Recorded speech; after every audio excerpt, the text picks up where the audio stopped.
Hey, Rigsby here, and I want to talk to you about a lesson I was reminded of at the hospital. Let's get to it.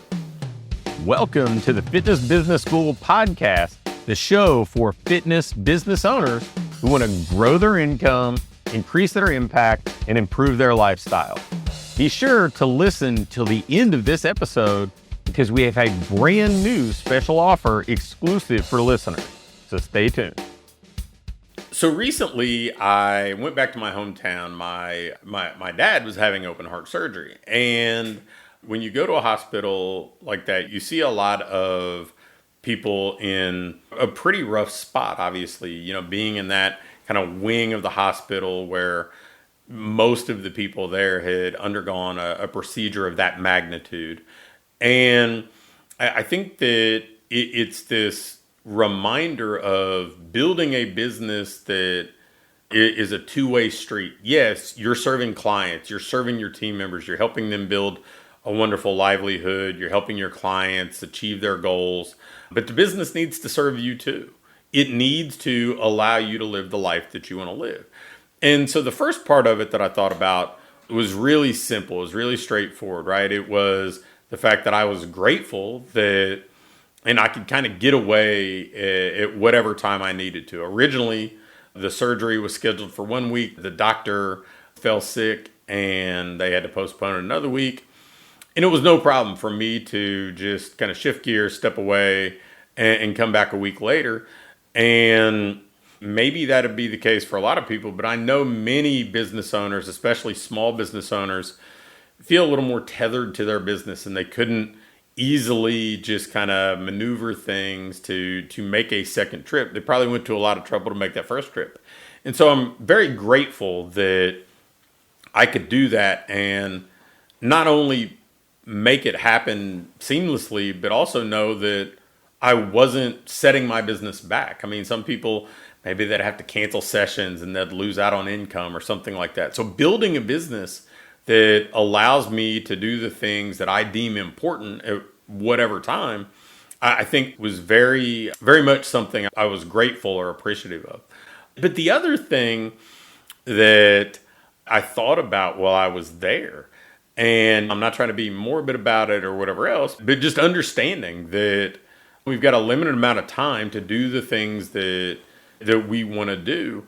And whether that's being able to enjoy vacations because like with our kids, because maybe the clock's ticking and at some point they're out of the house and independent. You don't have as much control over their schedule, or spending time with our significant other, enjoying friends or whatever else, or maybe even embarking on experiences that might be tougher to pull off when you're older. I think that a lot of society has been conditioned to think that like, hey, just grind and work and then save and put away and then you can retire in your 60s or 70s and then you can do stuff then. I'm like, well, I saw a lot of people in that wing of the hospital who fell into that age group, and thankfully their surgeries were going well and hopefully they'll recover, but it definitely is going to limit some of the things that they could potentially experience, some of the opportunities that they might have been able to do in their 30s or 40s may not be available to them now. And it's interesting, my dad still owns a small auto repair garage. He's owned it. This coming year will be the 40th year. And it's kind of more of a hobby at this point, a gathering spot for all his retiree friends. But he'll still, because he's kind of still in that mindset of how he might have been when it was in its heyday, he'll say, business is slow, or the economy's bad. And he'll talk about that stuff. And I had to remind him while he was in the hospital, I'm like, you know what I didn't hear from you in the past week was that business is slow. And his priorities had shifted. His priorities had shifted towards health and getting back to being able to be independent and doing the things that he wanted to do. And it was, again, a good reminder that sometimes we get so overwhelmed in the now and we're reactive. We let our emotions get the best of us and we're not making the most of the moment. I got to have lunch with my good buddy Pat Beath when I was speaking at Perform Better in Rhode Island. And if you're familiar with Pat, navigated a pretty severe challenge of cancer. And fortunately, he's in remission and he's kind of back to being able to do some of the things that, like running his business and certainly spending a lot of time with his family. But he made a post the other day on his birthday, and it was every year is an achievement and something along the lines of like every day is a gift or every moment's a gift, something along that line. So I'm paraphrasing. But I think us being appreciative of the moment, building something that we enjoy owning, not necessarily kind of getting stuck in just work at all costs. And that doesn't mean that your work shouldn't be something that you're incredibly proud of. In fact, I would tell you that the work will be more fulfilling if you're really proud of what you're building and not just punching the clock and being frustrated and feeling overwhelmed and eventually experiencing burnout.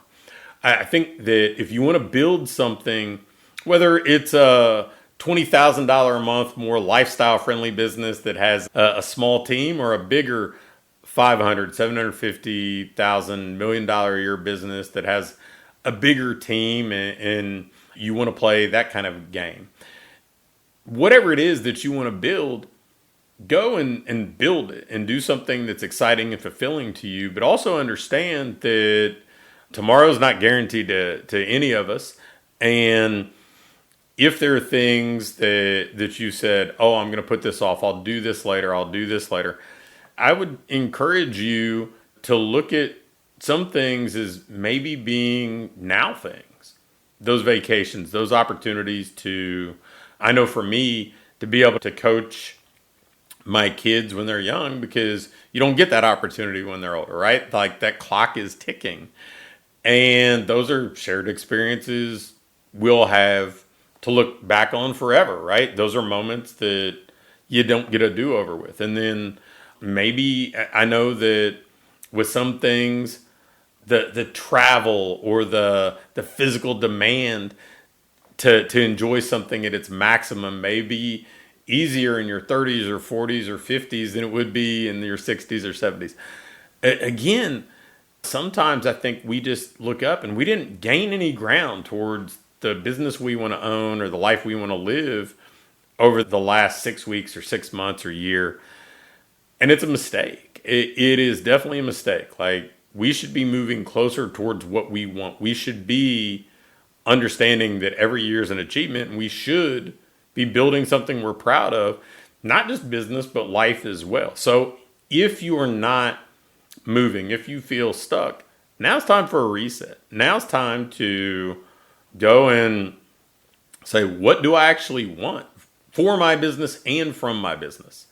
And re-engineer it so it produces that, so that you're working on something that gives you what you want, that you can be proud of, and that really is a double win, right? You have the impact on others that you want to have, but you also reap the rewards as an owner that you deserve. Thanks for listening to this episode of the Fitness Business School. Before you go, I have a quick announcement.